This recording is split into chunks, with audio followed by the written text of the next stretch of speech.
No, no, I cannot look at that. Yeah, sorry. And the monkey has flipped the switch. Yeah, I felt really bad about that, but that's life sometimes. It's quite all right.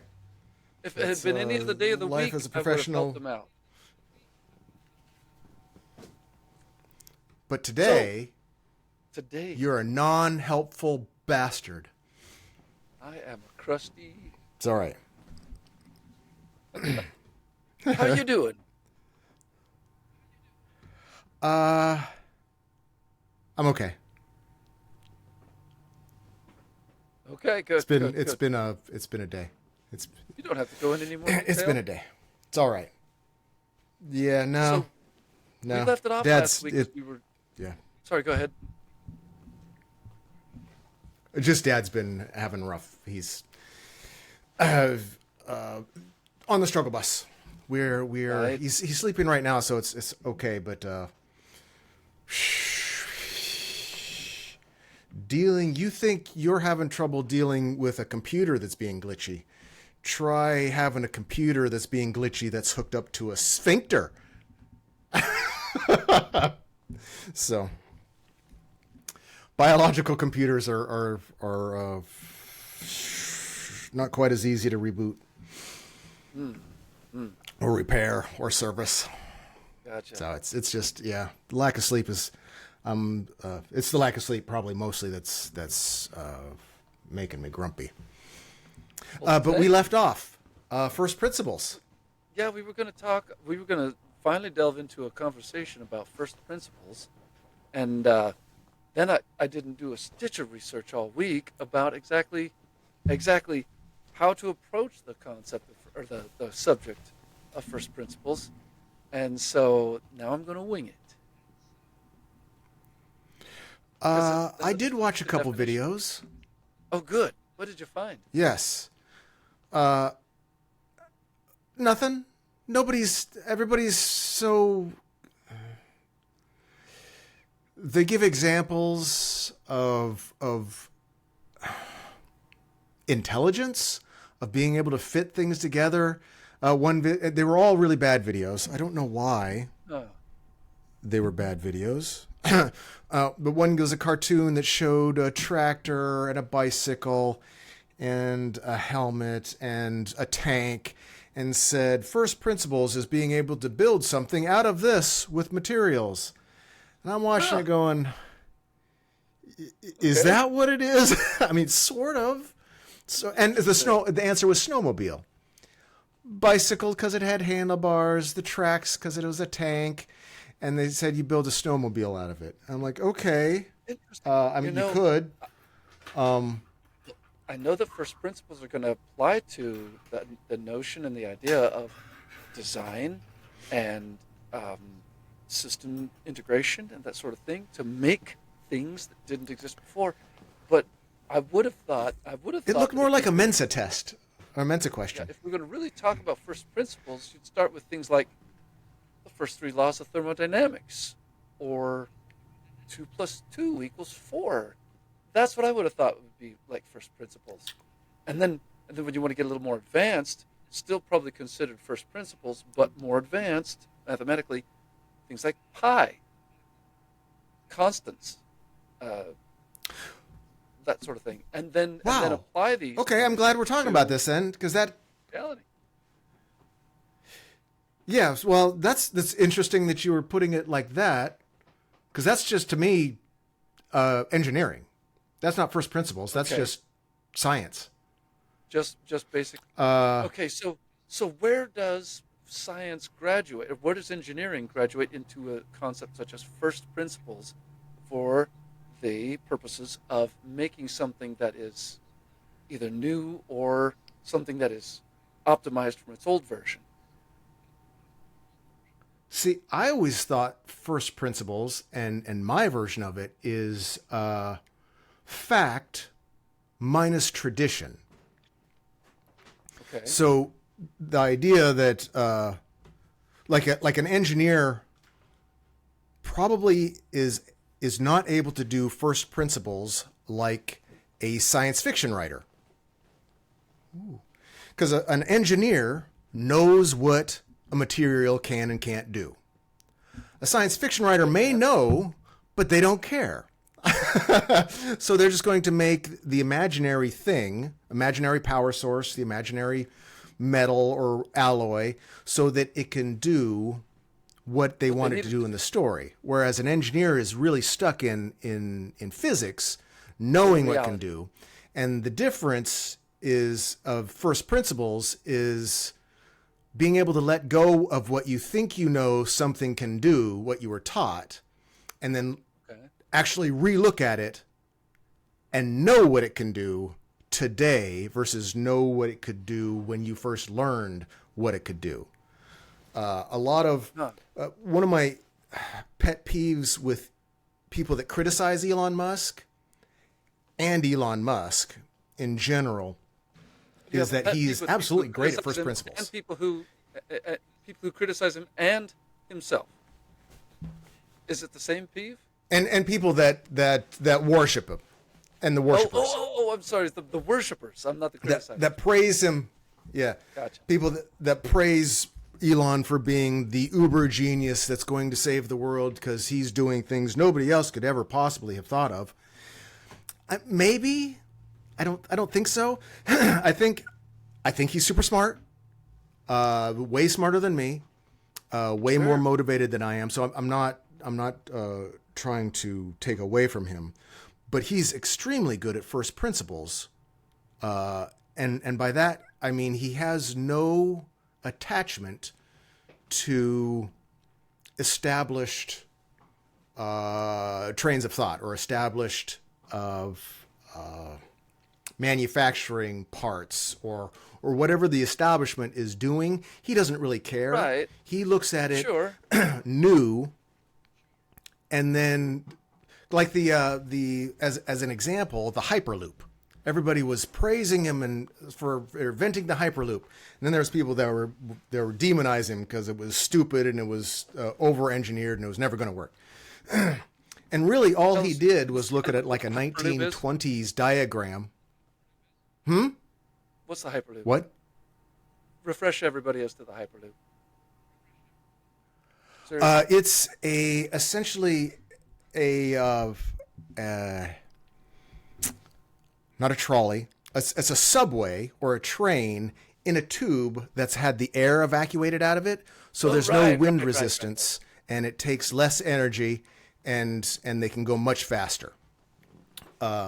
So it's kind of like making space on Earth, so there's less friction, so it's less energy, more efficient to move.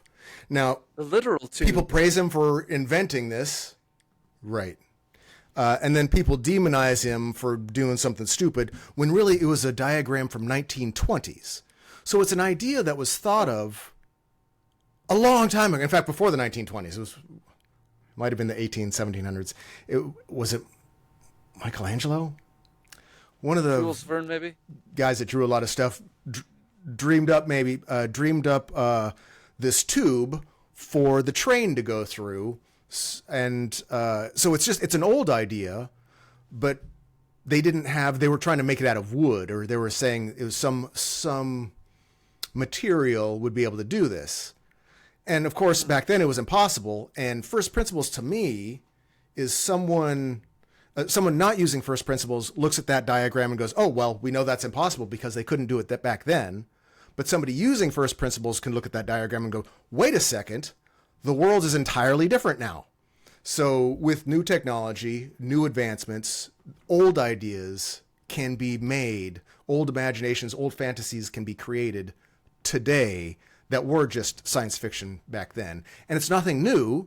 It's not genius. Well, it might be a type of genius, but recognizing that something is possible today for some reason is really hard for a lot of people. So that's first principles. Recognizing that something that was impossible in the past is now possible today. So we've got access to new materials today, thanks to certain technological advancements, and we're taking these new materials and applying them to established ideas. Like, say, for instance, we're taking new materials and making them into wheels, as a for instance. And right. So Right. is that So the wheel isn't a new is that idea, the but the is material that is the so you can do something more. is that the application in first principles? Would you Yeah, say, it's or no? Because when you just are approaching an idea, no. you're approaching a problem with a totally try to come up with a totally new out of the box solution. A lot of people who are maybe not quite as smart as someone like Elon Musk, or not quite as smart as say an engineer, might go about trying to Right. literally reinvent the wheel, or metaphorically Right, and reinvent it's the a huge wheel. waste of time. Obviously, Right. right. That's not good. But of course, A that huge also waste of can be time part and of the resources and mentoring energy. process.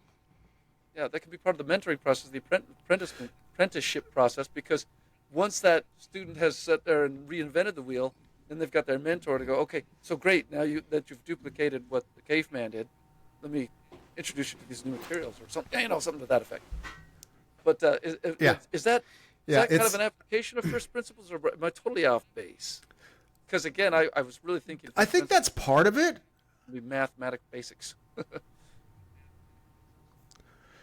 Well, we've had One of math the whole time, and you're not doing anything the right, without but math, but that's the cool thing about math. Math is still the same, more or less, more in depth today than it was, with the new materials. And in fact, probably the math has been what resulted or brought about the invention, the development and creation of new materials.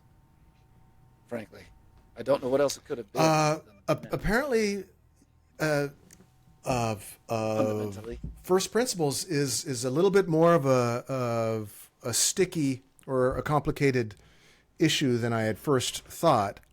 I guess I'm glad we're talking about it because I just thought it was Good.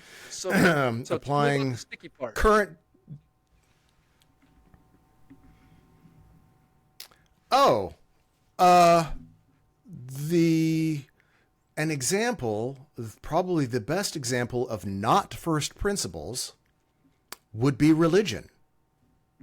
Okay. Religion is made out of tradition and never looking at anything new because you can't change the rules because it was written in a book by the creator, so it can never be changed. So first principles and religion are opposites. They're going different directions. Would it be safe Religion to say is that they are tradition, polar never opposites? change. Are they polar opposites? Probably about as close as you could get. Although I'm not really good with opposites. I've heard examples of opposites of hate is compassion and not love, and I'm like, okay, so opposites I'm not so good with. But okay. But religion is based in tradition, where first principles is the attack of tradition. It's the flushing. It's getting rid of the bathwater with a strainer because there might be a baby in there, but still you got to get rid of the bathwater. At the very least, we And can religion is just the refer to bathwater. religion It's as a last dirty principles. bathwater. Yes, last principles. Although it would be first sciences, but last principles. No principles. Unprincipled. Traditional and first principle, I think, are the opposite. Because that's why Musk was able to get ahead. The criticism of him is applicable of him having money to start with. I don't know why that's a huge. I'm about as left as you can get, and I don't besmirch him for having resources to do cool things. I want lots of money so I could do cool things. So that always struck me as weird, and not everybody does it. Just people that have been really hurt by the rich or feel really slighted. But man, if you have the money, the problem is, what's the famous saying? There's millions of billionaires, but not one of them wanted to be Batman. Really? So at least Elon Musk, I think, has tried to be not Batman, but Tony Stark, Iron Man. Anyway, if you're going to have money, man, do something cool with it, instead of just bribe politicians or change the rules so you can get richer and sit on your hoard. I don't. That's crap. I appreciate Elon Musk at least taking his money and trying to do something with it instead of just being traditional. And I think that's part of first principles also, is he was able to buck tradition and go, well, I want to do it differently. Happy day. Do it differently. Years ago, when we were traveling a little more often, we came up with our traveler's rules, and that was only really just an attempt to just kind of be, a sort of a comical take on basic fundamental truisms, maybe, or just helpful tips, life hacks, maybe even some of them. The Traveler's Bible. Yeah. But the idea was to just make something that was kind of sort of fundamental, principle-esque, if I might even be so strong, but it was still more or less a comical take. Sure. And probably, I would say, even though we were working on becoming well-traveled, we were still young and immature, and there's no way to, that's the hill you're climbing when you're 22 years old. So, we were reinventing the wheel instead of reading the book. Yeah. And then that's fine too. I was without a mentor, and I guess you were too. But where I was going with that whole idea was we mentored each other. Is there some list or alliteration of the first principles that could be started out or is done by somebody, something to the effect, whatever. Is there something? Steps to first principles? Am I drooling? Steps to first. Well, the reason I say that is because I have. It seems like something like that is titled First Principles ought to be alliterated to at least some small degree. Something. Here's 3 steps. Identify and define your current assumptions. Growing my business will be too expensive. So that's a current assumption. Break down the problem into fundamental principles and create new solutions from scratch. Yeah, somebody really needs to work on that. That's not it. that has more to do with general problem solving, I would suggest. And that list didn't, at least I don't know if you've read it all the way down, but at some point in that list, you've got to have. There's only 3. Recognition of feedback and changing up the direction to in alignment with the feedback. I don't know what it is, but there's several different little cycles of process that people have come up with. Well, you start getting into the scientific method at that point. You're just using the scientific method after that. Okay. State your hypothesis. Try and prove your hypothesis. You get something wrong, change your hypothesis. And then move on from there. Yeah, I guess my idea of first principles is a little more on the philosophy of science, or the philosophy I'm of totally with you on that. Ideas, and less on the engineering or the math of it. So where, in your opinion, does philosophy start?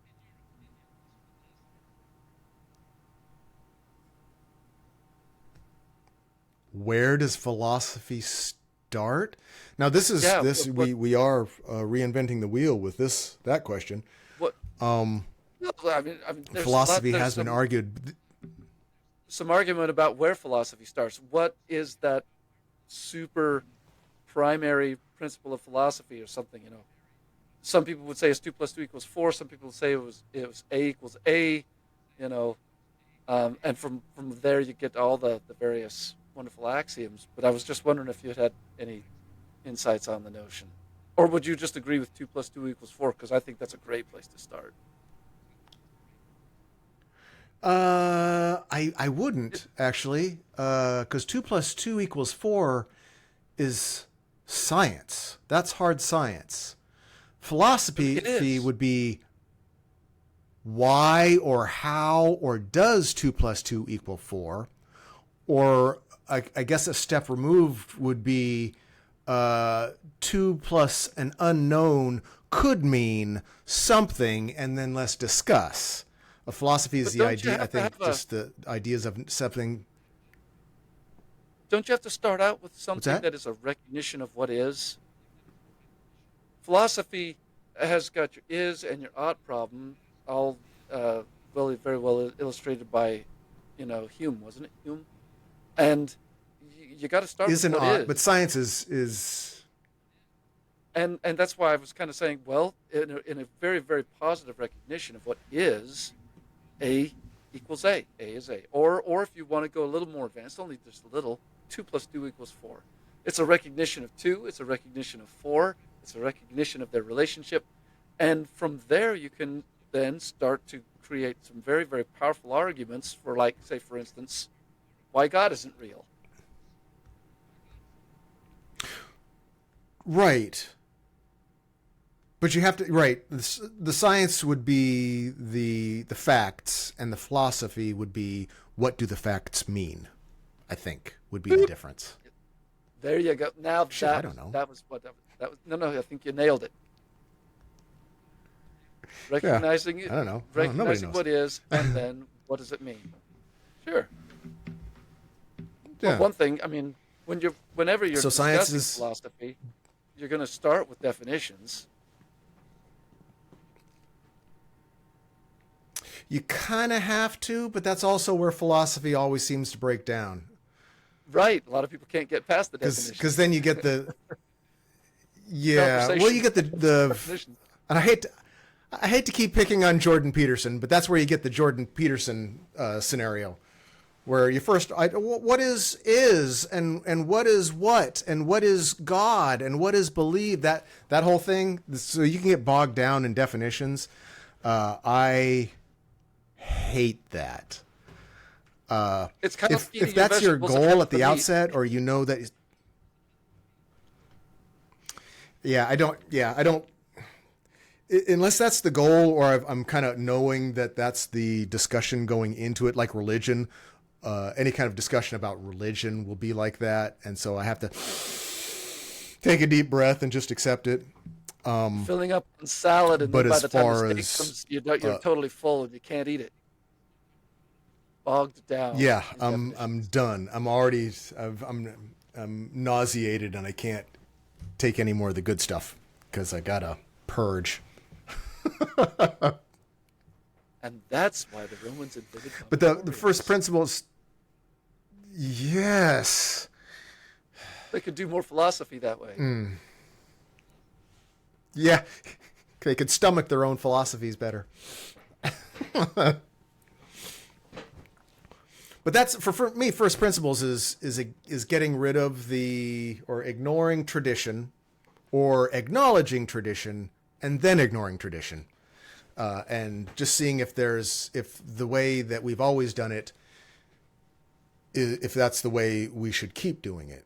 Kind of like the reason we still have houses that are square with plywood and tar and gravel on the roofs, and shaped with big flat things. Yeah. The reason people make that is because that's how, again, Grandpappy made it back in the day when they had to make their own lumber by pushing it manually through mills and then hammering spikes through it to hold it together. That's why we have the houses, the old style houses with the porches, and that's why that was built like that. And my first thing is, or my big thing was always, where do you live? What's going to knock it down? And how can you build to prevent that? And I don't give a shit what the Johnsons down the street are doing, or how good Maybell's yard looks. I don't, if your house gets flattened by a hurricane every year, I don't care about your front yard. And then I continue to laugh, and I know we've talked about this before. Whenever you see the aerial photos of tornadoes that go through the Midwest, all the houses are flattened except for the Quonset hut barn that's holding the farm equipment, and then they build another square house right next to it, ready for the next tornado. That's the opposite of first principles. First principles would be chucking tradition. Don't care how the house looks. Is it going to survive? Start with that and then build on. To me, that's first principles. So you would say And that I don't think to a large degree, traditional houses and house building methods and processes are not at all following anything approaching first principles and are ripe for optimization. yes. Now they were using first principles. They were using what was available. But the first square house, I believe, out of wood was built some thousands of years ago. Probably And very, very long the other time. thing to remember is first principles isn't always chucking out the old. It's recognizing that the old was better. There's a lot of like the Aztecs and they're always praising the pyramids and how or the Incas where they molded the stones. They had magic technologies that melted the rocks, and so they could pile them perfectly in alignment. And we just don't know how. It's concrete. But they were able to do a lot of stuff back then that lasted longer. And one of the things that was done back then was hempcrete. So they used hemp back when that was one of the major, in certain areas, when they were using a lot of hemp for different fibers. They started building houses out of it, and it worked really well. So sometimes first principles is also recognizing what still works or what materials still work, but using them in a modern way.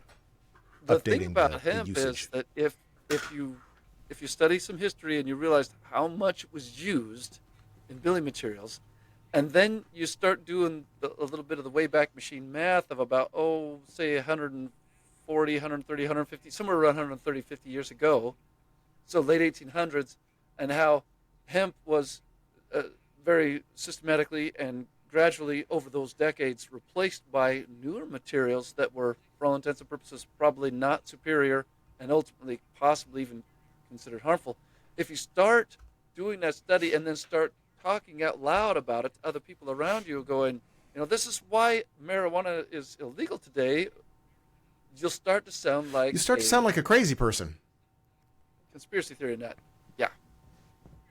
Yeah, yeah.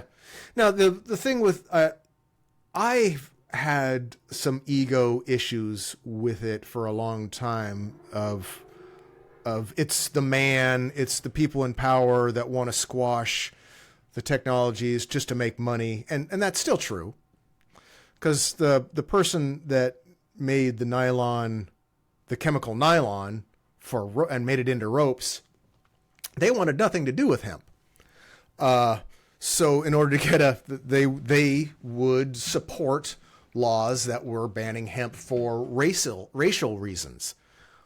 They weren't racist necessarily. They were corporatists, and they just wanted to make money. And they happened to have a nylon rope manufacturing plant just sprung up, and they wanted to get rid of the hemp. Capitalism, baby. So that's one of my frustrations with capitalism. But at the same time, I also recognize, and I have to continue to recognize, it's not always a negative thing. Nylon rope or nylon has its place. And in some cases, and back in the Wayback Machine, nylon rope was easier to make and cheaper than hemp rope. Hemp was better, but if you wanted to pay half the price for twice as much, you go with nylon. So there's a reason. There's more than just one reason that new materials, newer, slightly inferior materials, slightly inferior materials, but they had their niche uses. So I would have rather they had, like they do with gas engines, stuck with it for longer and refined it for longer instead of jumping to something new. But I mean, The other thing that I'm trying to do in my head with first principles is I find myself where I am right now. I don't find myself 50 years ago. I don't find myself 20 years in the future. I am right here, right now. What can I do with it? So Right. it's hard to be upset with the future or the past when you're in the present. So I'm trying to just be more in the present, and I'm not very good at it. I'm struggling. I'm on the struggle bus. My present is not quite so comfortable. So at some point, maybe my present will be a little more comfortable, but maybe that's not what I need.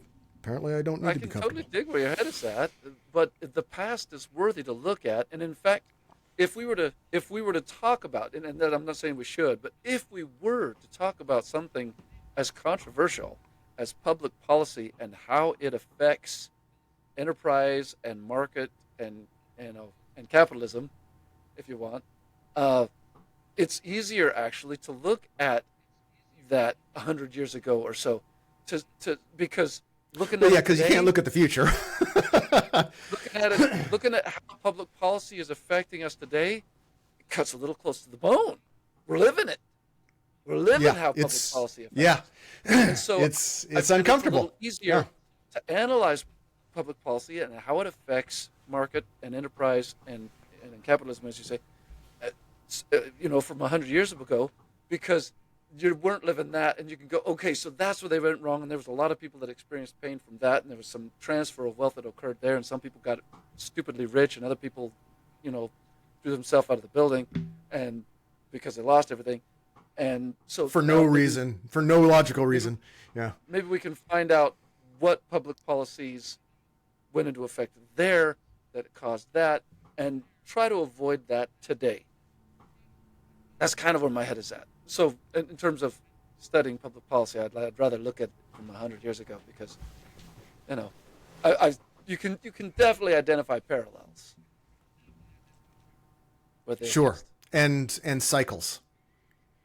and cycles, It's and good to cycles. also identify cycles, which is one of the reasons I'm kind of anxious to sell my house as soon as I can, because that cycle is coming up, and I don't want to be stuck by it. But if I am, that's fine. It'll be okay either way. It's so funny. They suggest, with regards to real estate investing and investing in general, they suggest don't ever try to time the market. But shoot, when you're going to sell, it's almost like, no, you really need to time the market. And if we were talking about investing in terms of entering the investment, where you're literally saying, I'm going to sell my US dollars now for something else, whether it's a stock or it's a piece of real estate or if it's precious metal or whatever, you're selling your US dollars, aren't you? That's you're selling there at that point. And wouldn't it be good to time the market? If it's good to time the market when you're selling, isn't that a good time to time the market when you're selling your US dollars? Anyway, Uh, beach going off a little bit. I would say, with regards yeah, to that, you're probably right. There's some arbitrage to be done over the course of the next few months or year in real estate in Florida. So definitely, yeah, you're ripe to sell, and you won't get stuck with it. Don't worry about that. You're not going to get stuck with it. yeah, But it'll be a question of, are you yeah. going to make $500,000, or are you going to make 350 million, or sorry, 350,000, and that's Yeah. the question. Boy, So yeah, I like your optimism. I like your optimism. But I'm not. Yeah, I've looked at as far as the real estate goes. I've looked at getting an apartment for Dad and I, a medical assisted apartment somewhere I could stay with him and help him and set up. right. It's too expensive. They want like $5,000, $8,000 a month, and I'm not. I'm not. Oh damn. We will be I was staying. Dad will be staying here until he's gone. Yes. okay. So I knew I that they were going to will, be if the expensive, but market I is wasn't still sure. up, yeah. If the market is still up, I'll cheer. If the market is down, I will cry. But either way, the house will be sold after Dad has passed. For his sanity and mine, I already have him set up. I have all the bars put up on the walls. I have the assisted of all the assistants that I can possibly install until he can't get out of bed. Maybe at that point I might look for an apartment so I won't be doing any construction. He'll just be in bed. But at that point, I don't think he'll be much longer. I don't know, man. I've never done this. Yeah, I've never done this, so I don't know. And Dad is an enigma. He's healthy as an ox, except for the things that are broken. So he could live another 10 years in full misery because his body's too tough. I don't know. So I'm winging it. So again, if when I sell the house, the market is up, I'll cheer. If the market's down, I'll cry. But either way, the house will get sold, and I'll just accept it. And I will. I mean, either way, I'll be okay. But boy, it would be nice to have a couple $100,000 in the bank to kind of sit on while I'm getting through chemo.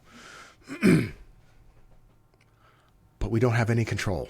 I have no control. So that's why I take it. In terms of over the market, that is correct. That is an external factor. Or the timing. Yeah. The timing. And the timing is external. That's also outside. So yeah. Taking care of a parent of an elderly parent. It's amazing how you discover how little control you have when you're doing something like that, and it's right. That's the stressful part. I feel very helpless. I'm in the middle of a river that's just taken me where it's going to take me, and I'm just trying to keep up, and until the river slows down, no matter where you go. There you are. What do you have control over? So that's where I'm at. Yeah.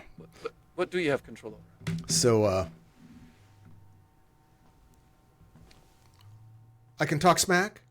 I can have conversations. I can. It would be more. This is again getting back to me bitching about stuff. I don't want to do this every time. But that's okay. It's just that's right one thing now. you can do, so. Yeah. Yeah, I'm trying to fit in, I guess, first principle with what I can do, and generally the last few weeks I've been trying to make myself okay with where I'm at and where my brain is. I'm still the chemo. I don't know if I'm just a major pansy or if I'm still recovering from the original 6 months of chemo, which really screwed me up. I can do philosophy, but doing the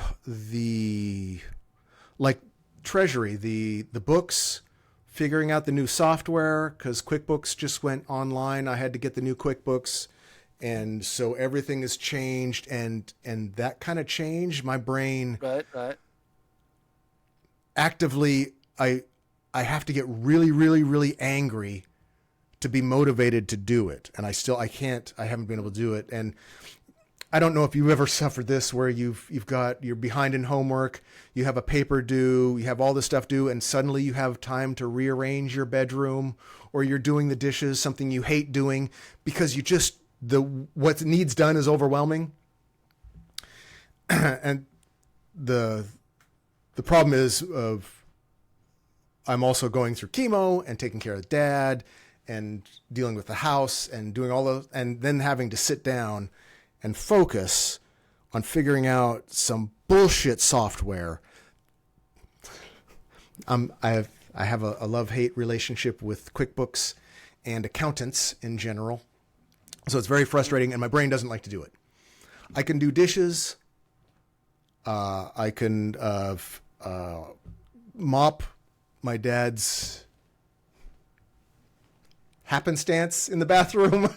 I can do the physical stuff where I'm not thinking much, or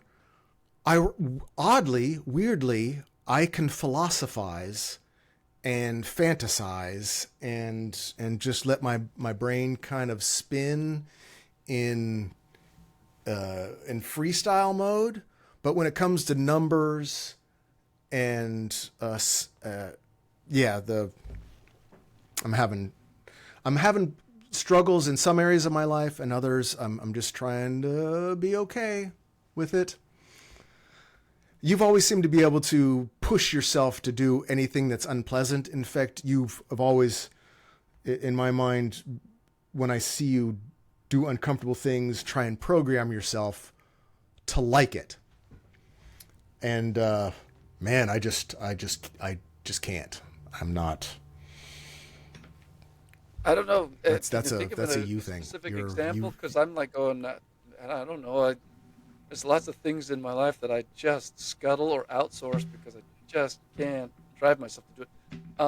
But there might have been a day where I just powered through it. Mowing the lawn. I still don't have. Oh, I did that yesterday. Yeah. No love for yard work. And so there's only a few things that I can do to really, juice that up for me. Obviously, one of them is to have, podcast, conversations, music, what have you, going on in the distraction. earbuds. Yeah. So that's good. That'll help me do something like mow the lawn. But then there's also just the being outside, and for some reason I almost always get a migraine if I'm out there too long. So I'm like a big baby. I don't know what's up. And yeah, well, the outside is rough. We're not built for it. Yeah, we're not built for the outside anymore, especially Florida. Yeah, I mowed the lawn yesterday, or I should say I mowed half the lawn. The part of the lawn that faces outwards that other people can see, I mowed that. It took me 2 hours because the yard is big anyway. Crushed. Damn, I was ruined. The rest of the day. That would have been it for me. Yeah, I don't know that I would have. And yeah, ruined. And then I had to take care of Dad because, of course, after I get done with I mow the lawn when he's taking a nap. By the time I get back in, he's getting up, and so I'm right into that. And the last thing I want to do is sit in front of my computer and figure out some software. Anything that needs Adderall to do, I have no interest in. Now, here's a question for you. What did you have piping into your ears yesterday while you were mowing the lawn?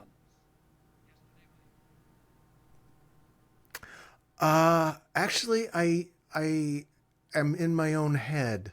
I wasn't actually listening to music. I did, and it probably seems a little weird. I have a stack of headphones over here. I have now 3 sets of Bluetooth headphones or earbuds. Like an but earbud hoarder. Lately, I haven't. I said you're like an earbud hoarder. What? Earbud hoarder. I am.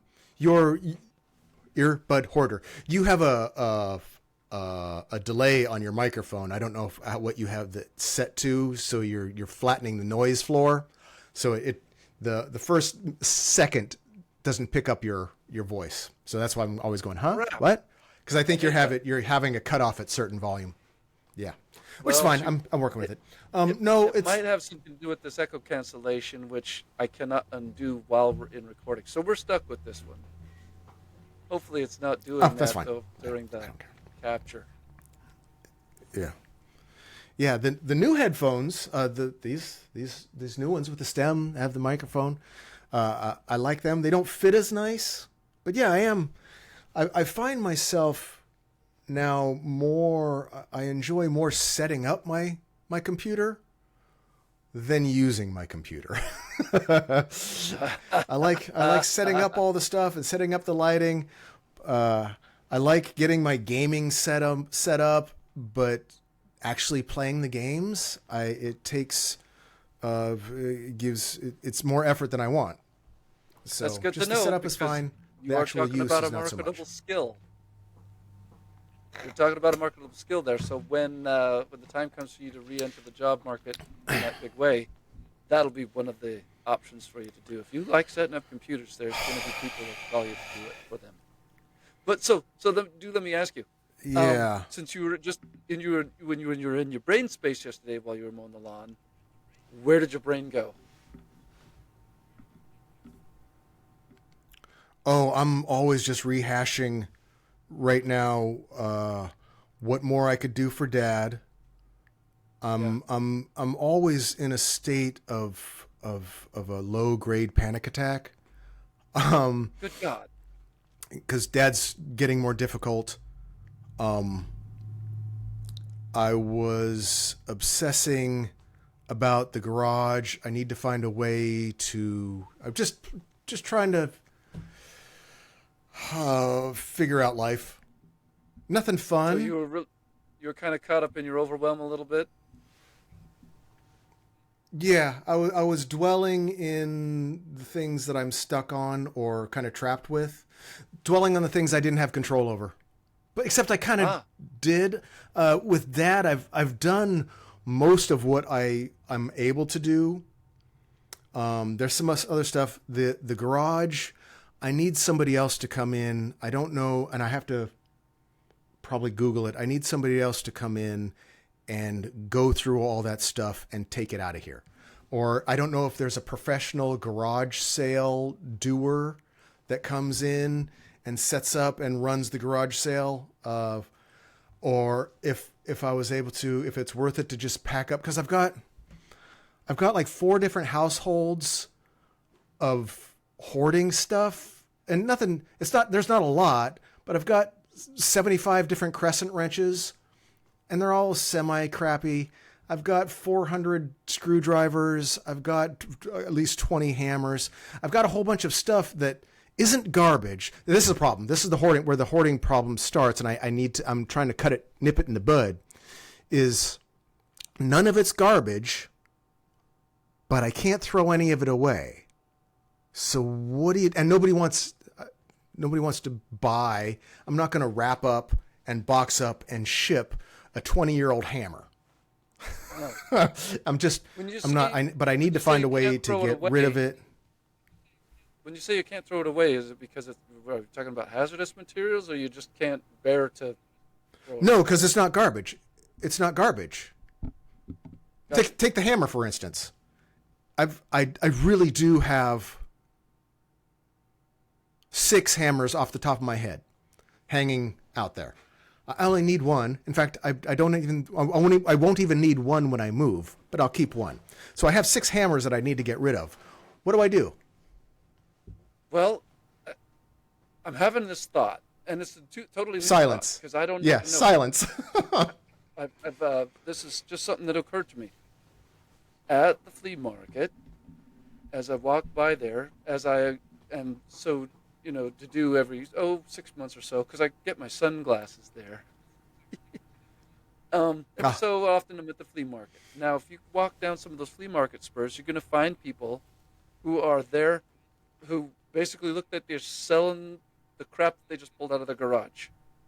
It's what it looks like, and it totally Awesome. looks like crap. And it's not anything that I would ever buy. I'm gonna have But I to. know I'm gonna have to that pay people somebody to do that for me. exactly where my head was at. It might be possible to find somebody who does the flea market on some kind of regular basis, and I don't even know what they call it. They might even call it garage cleaner or something like that. If they don't have something like that set up as an actual business, I would seem like it should be possible to find somebody who is needing work, somebody who has no work, who's just like, I've got nothing better to do. Then you say, okay, here's what we will do.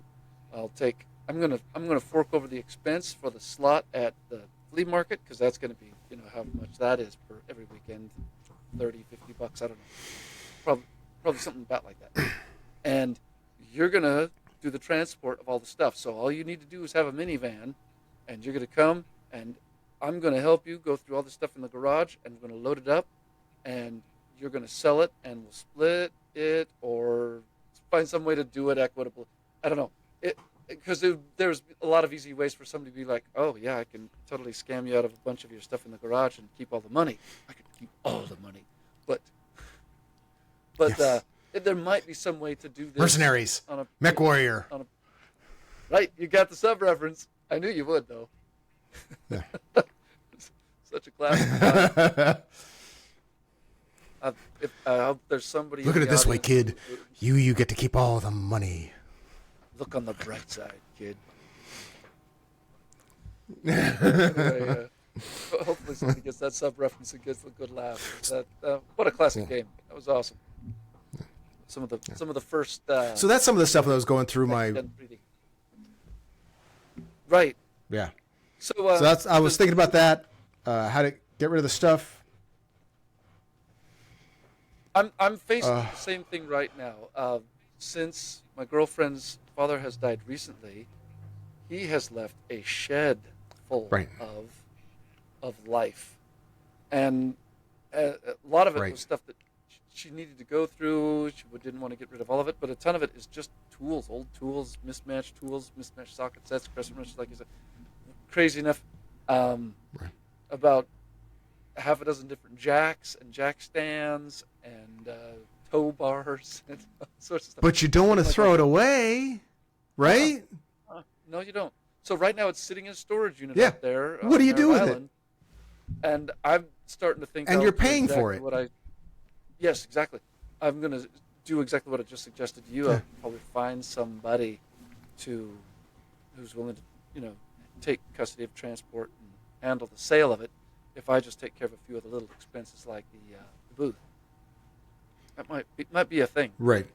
It's either that, or I go on a Facebook Marketplace and I list a few good things that are going to sell for sure, and say, and here's where it's all at this garage sale, and the garage sale at the storage unit where people will be like, okay, so I'm here to look for that tow bar or whatever it is. Who cares what?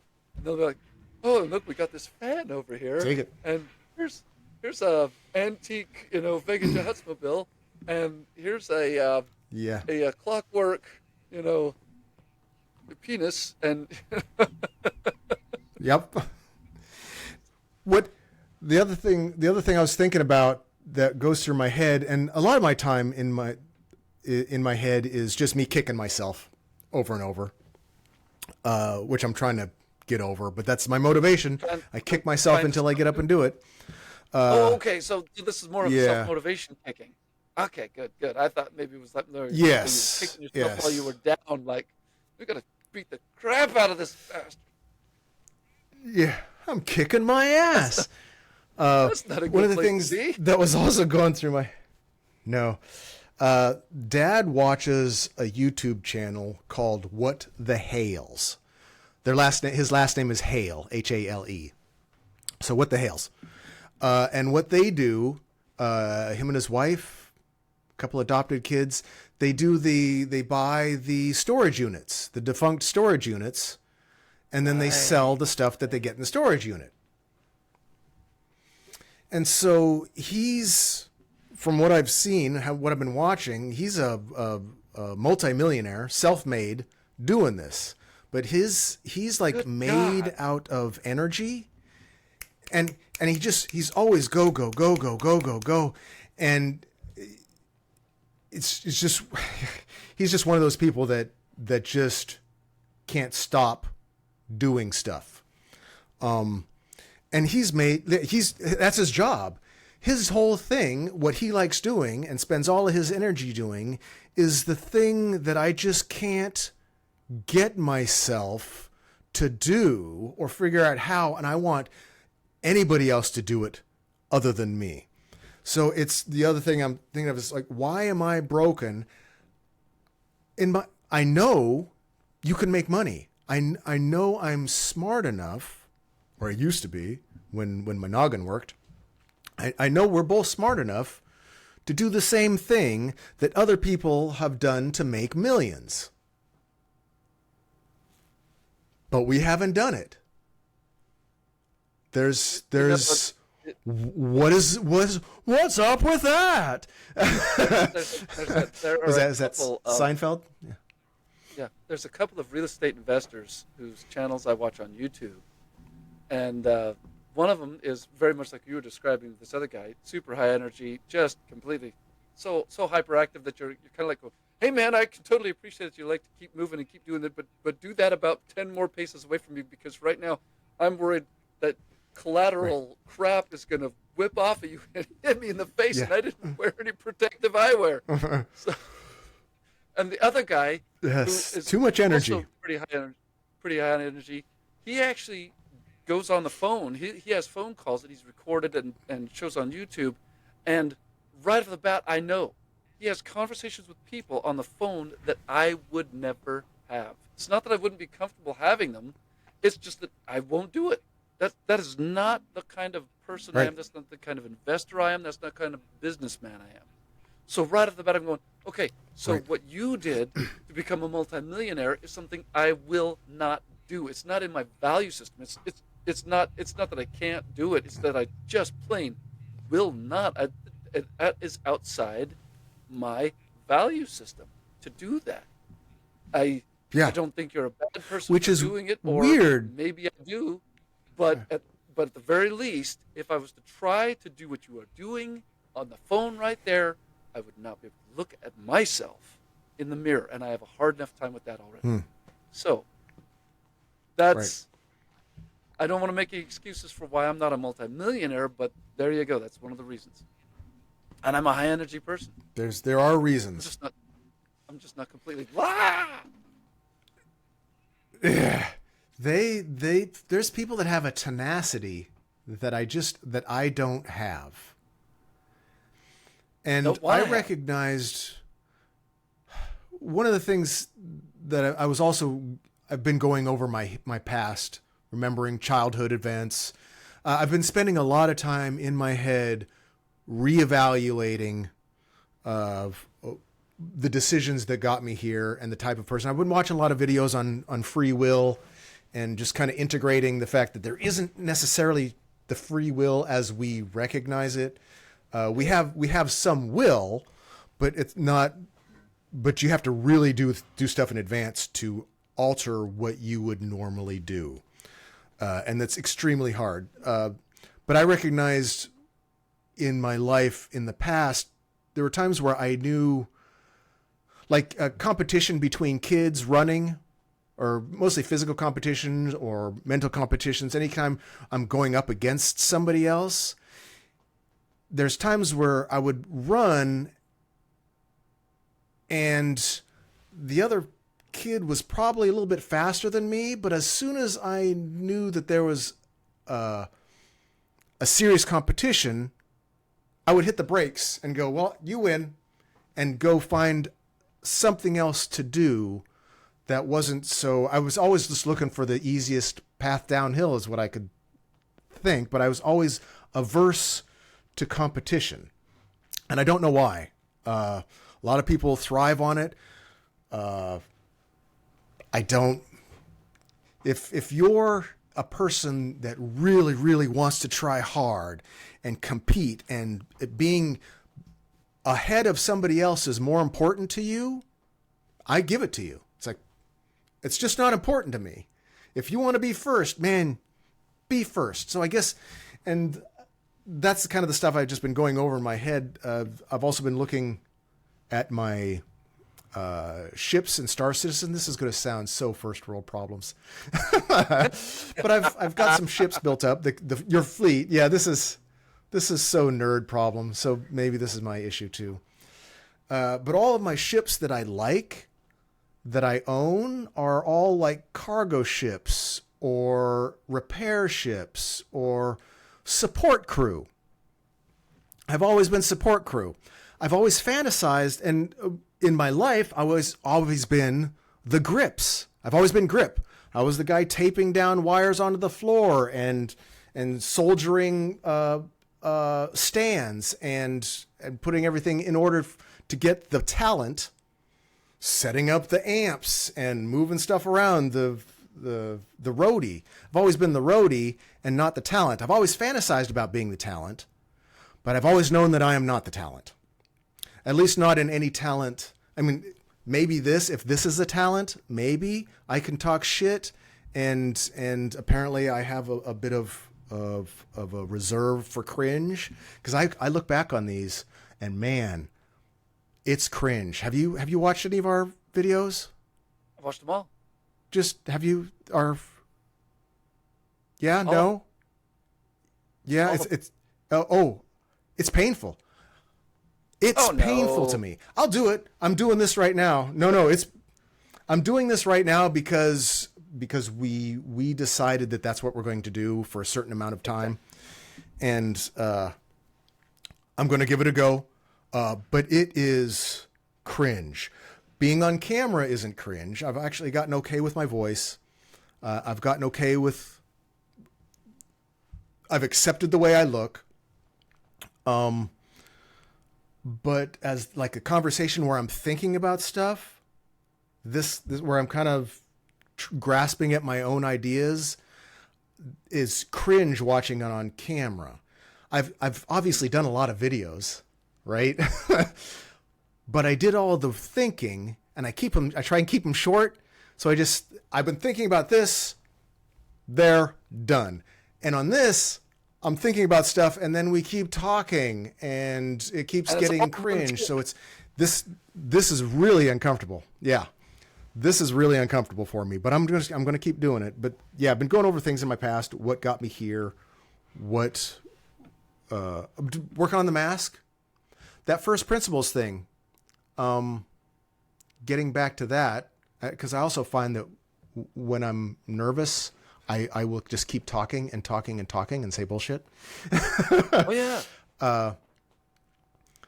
But I was thinking that we were going to have the conversation about first principles today, and We I've kind of started. did. I want to build the respirator.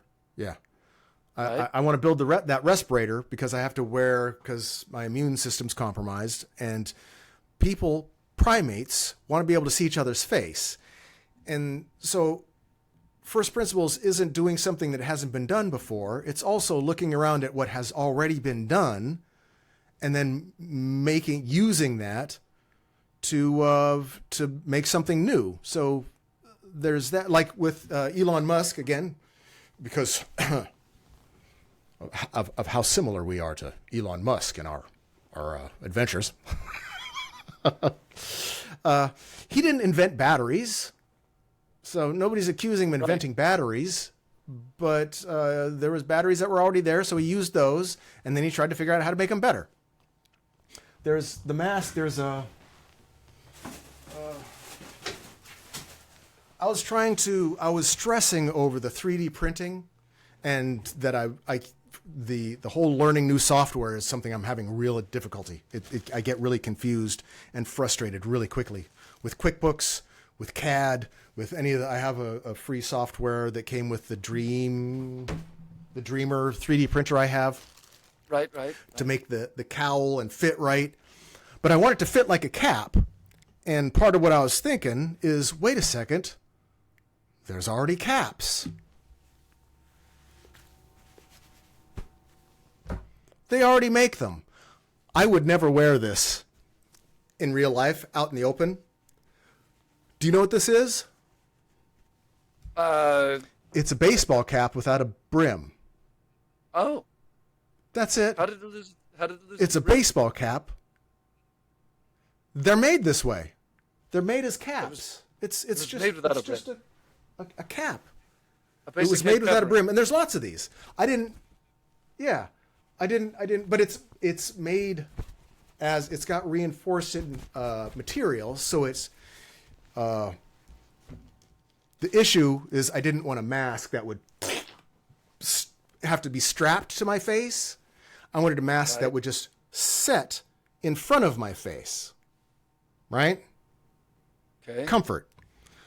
So I was figuring out how would I cut the bill off a hat? How would I get the lens made? What kind of, how hard is it to make a lens? Well, then I went on, and I'm working with what I can with, and knowing that we were going to talk about first principles is kind of what drove me to do some of this stuff. It's like, how do I make a mask that I want to fit for my face mask? And it's like, well, why am I reinventing the wheel? Why don't I just Google face masks? They make them. This was $7.50. So it's one that straps that onto your face, and it's too small. But really, this. Now, if it's got weight, attach this to that, and attach the hardware onto that, I've got the start. I've got the start of my respirator. I don't have to reinvent the wheel, and I'm trying to be comfortable. And actually, not be comfortable. A mask generally is more comfortable. But you can't, when I'm talking, even if you could see, you can't see my face. So you don't know what my expression is. And primates, this is one of the reasons I don't understand how you listen to podcasts so much. Or you like to listen to podcasts. I like to see what their face is doing.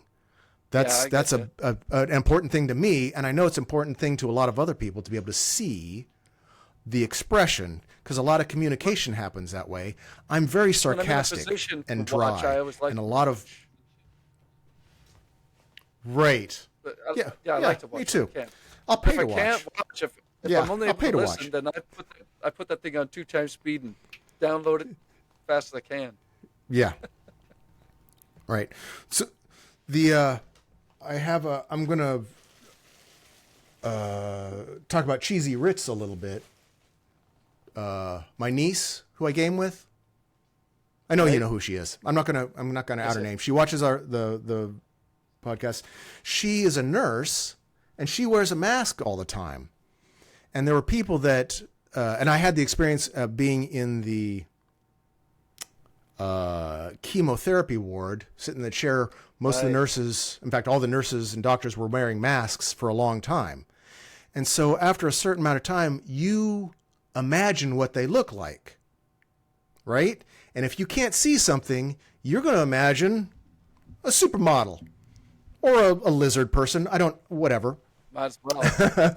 But then when you see them pull their mask off or without their mask, you go, whoa, that is not what I thought you looked like, because you had no idea. So it's jarring. Yeah. It's jarring to see somebody's face like revealed like that. And Cheesy had an experience where she pulled off her mask and she had some negative comments by an asshole about the mask, and it made her it hurt her feelings. And it bothered me a lot. And one of the things I think this would solve is you're gonna know what I look like with this on. I'm not gonna take this off and go, I look different, because it's this. You're gonna see the same. So that's one of the things that's kind of important to me as primates for communication. The camera loves you. And the other thing is, yeah.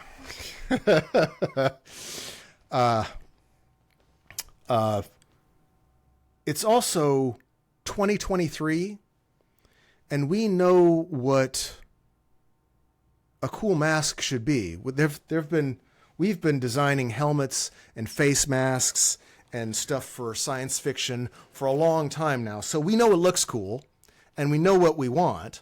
Why aren't we making it?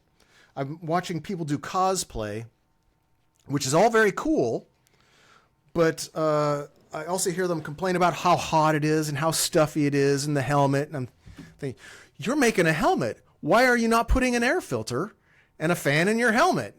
And I know if I wait just a little bit longer, I mean, they have this. If I wait just a little bit longer, somebody's going to invent it before me. So, but that means they make the money. They get the idea. They have the fun. And I go, oh, see, I told you. And that's not very, I told you so's are not, they don't pay very well. Right. And they're really not very satisfying. I'm not, I mean, I'll take an I told you so over nothing. Well, you've had plenty of those in your life. I can see where you're kind of over it by now.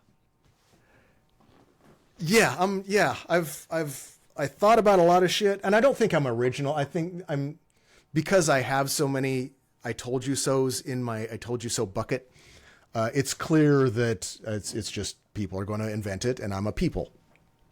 So, but what I don't get out of it is I don't get the stuff, I don't get the money, I don't get any kind of satisfaction. I just get an I told you Any of so. the money. Yes. So that's I go, yeah, I don't get any of the money. So I put my effort into other things. So that's what's been going through my head. Gotcha. I don't feel Let's, bad about, or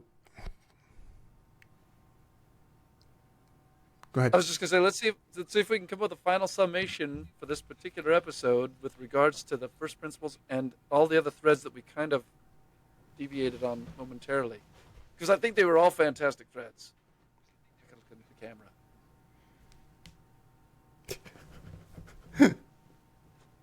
I think they were all good threads, and just, you have a final summation with regards to all of this and the mask and the first principles and the life of regrets.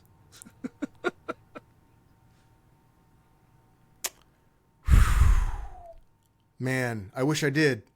If I had figured something out, I still struggle. Yeah, a summation.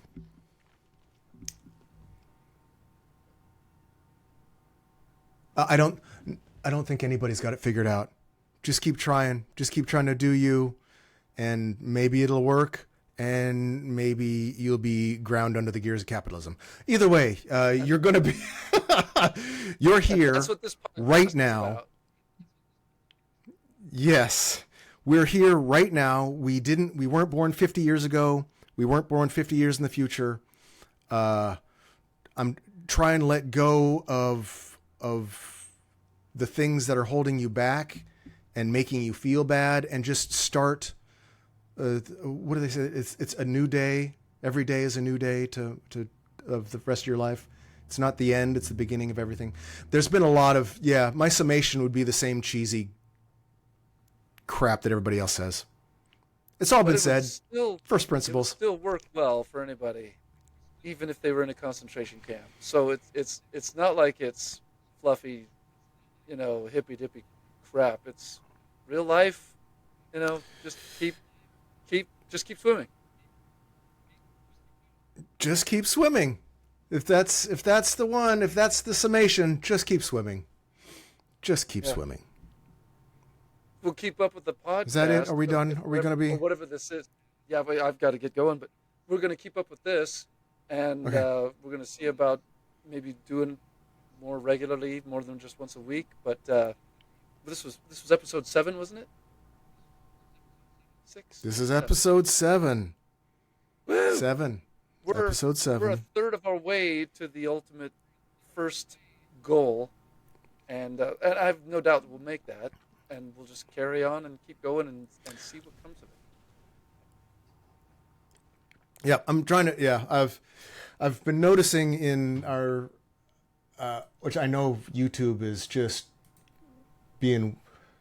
YouTube is not what YouTube used to be. I used to be able to do a video and I would get 500 views on it. And now we do consecutive videos over and over and over, and we're getting 6 views, 7 views. It's like, I know it's not real. Yeah. It'll be all right. The algorithm is not kind to this kind of material, so. We're not doing this for views right now. We're just doing this for us. Not even for the that's the other thing. That's what's getting me over the cringe. Yeah, exactly. That's what's getting me over the cringe is I'm talking to you, and I'm now as cringe really as I've probably always been. And if you're okay with that, then I'm just going to go along with it. Maybe that could be part of our brand. Just let's let that cringe flag fly. The CFF podcast. The Cringe Flag Fly podcast. No, something better. The name can't be cringe too. All right, dude. I got a jam, so hit that button. And okay. As always, it was great talking to you. And in fact, that was one of the things I did want to say real quick before it's good talking to you too. Sign off on this. I know it's uncomfortable to watch after the fact, but while you're doing it, it's cathartic as hell. It's almost like you don't want to relive your catharsis. I get maybe that's what the cringe is for. I'm just I know the scrambled eggs that I've got for brains and what's going on inside the scrambled egg brain while I'm talking. And when I see my face doing it, and it's not something, it's my own personal cringe. It's something like at 3:00 in the morning when you have a huge flush, embarrassed, and cringe about something you did that nobody else was even there for, and you want to die because of it. That's the cringe. I relive that moment. Yeah, Nobody else cares but me. I get that. Yeah. And the only thing you can do is say, stop reliving that damn moment. There's so many reasons for me to just never even sweat that again. Let it freaking go now. I'm trying to, but I got to live with it, and it's not going away. So I'm going to have to hug it. I have to hug my cringe. I'm going to hug your cringe. I'm just going to hug and accept my cringe. I'm going to hug my cringe. That's freaking and just brilliant. Try and. I'm glad you think so. Hug your cringe, Arthur. Hug your cringe. Hug it. Hug it. Hug it. And that's when I was getting the tick. I was hug my cringe. Yeah. I got you. All right, dude. So hug your cringe. That's Please. the final summation, baby. Have a good one. Bye.